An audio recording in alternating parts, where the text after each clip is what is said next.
O choro do recém-nascido mostra que o ar chegou pela primeira vez ao pulmão. Desde que nasce, o ser humano passa a depender da respiração para se manter vivo. Mas embora seja indispensável para a sobrevivência humana, respirar nem sempre é fácil. A falta de ar é horrível.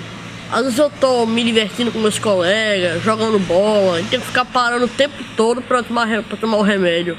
Porque eu não consigo nem andar, nem correr muito. Aí meu pulmão fica incomodando e chiando. Aí tenho que ficar usando a bombinha para poder voltar a me divertir naturalmente.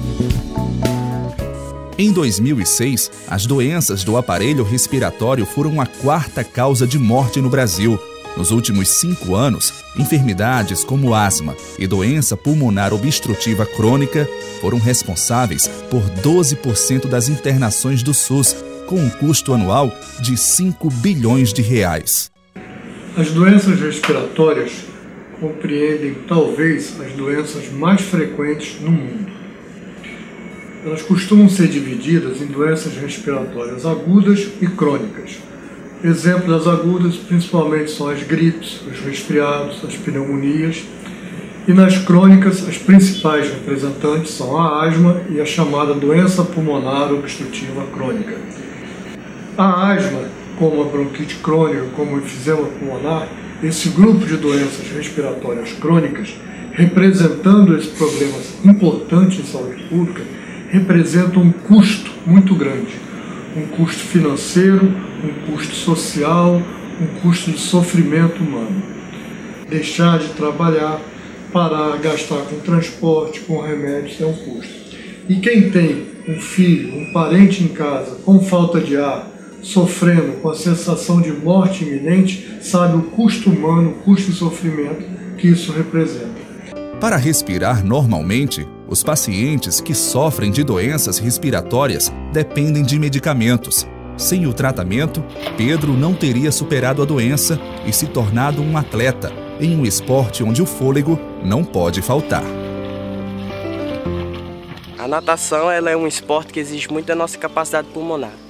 E com o uso adequado do medicamento, conseguimos ter um desempenho melhor.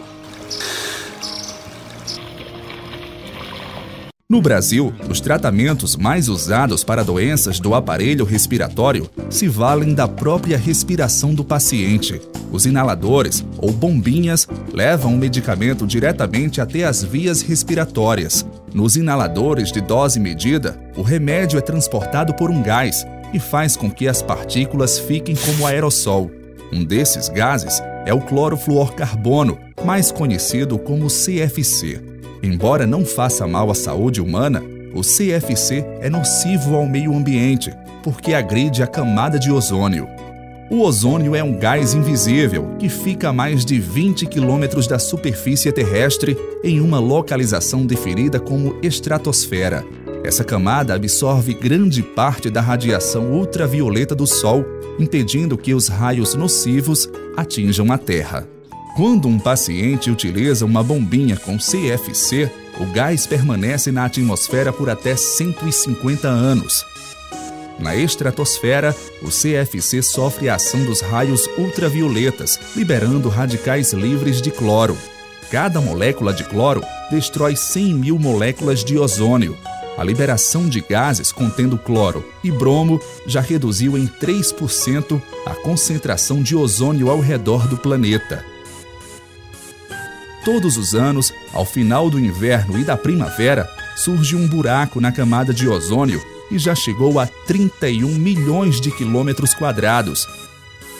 Essa área, maior que toda a América do Sul, equivale a 15% do planeta Terra. A camada de ozônio, ela é um gás, é uma camada com gás, uma concentração muito pequena e que fica na atmosfera mais em torno dos 20 quilômetros. Ele é um gás que dura muitos anos. Ele é composto pelo cloro, pelo flúor, pelo carbono. E esse gás, ele interage quimicamente com a molécula do ozônio. E ele consegue viajar pela Terra toda. O gás ele é emitido aqui nos países desenvolvidos, aqui em torno do Equador, na Europa, nos Estados Unidos, e ele consegue ir para a alta atmosfera e se propagar até os polos. Para a gente medir a camada de ozônio, nós utilizamos equipamentos que ficam no solo, ou então colocamos equipamentos no satélite e também equipamentos que a gente solta em balões. Esses equipamentos são especializados para conseguir medir quanto de ozônio a atmosfera tem. Isso é importante porque a gente pode estudar a variação da concentração ao longo do ano e o quanto que essa concentração está mudando de ano para ano. Com a diminuição da camada de ozônio, a radiação ultravioleta aumenta. E nós sabemos que ela tem um impacto em todo ser vivo, é em planta, em animal, é no ser humano. Nas plantas, a radiação pode inibir a fotossíntese, pode ter queimaduras, pode então fazer uma alteração das folhas. Nos animais e no ser humano, atinge as células, atinge a visão, né, provoca o câncer de pele, um envelhecimento precoce.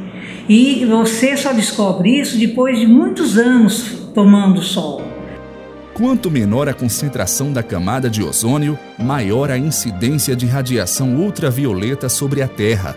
Os raios nocivos do Sol prejudicam o crescimento de plantas, alteram os ecossistemas marinhos e trazem problemas para a saúde humana. O pior deles é o câncer de pele.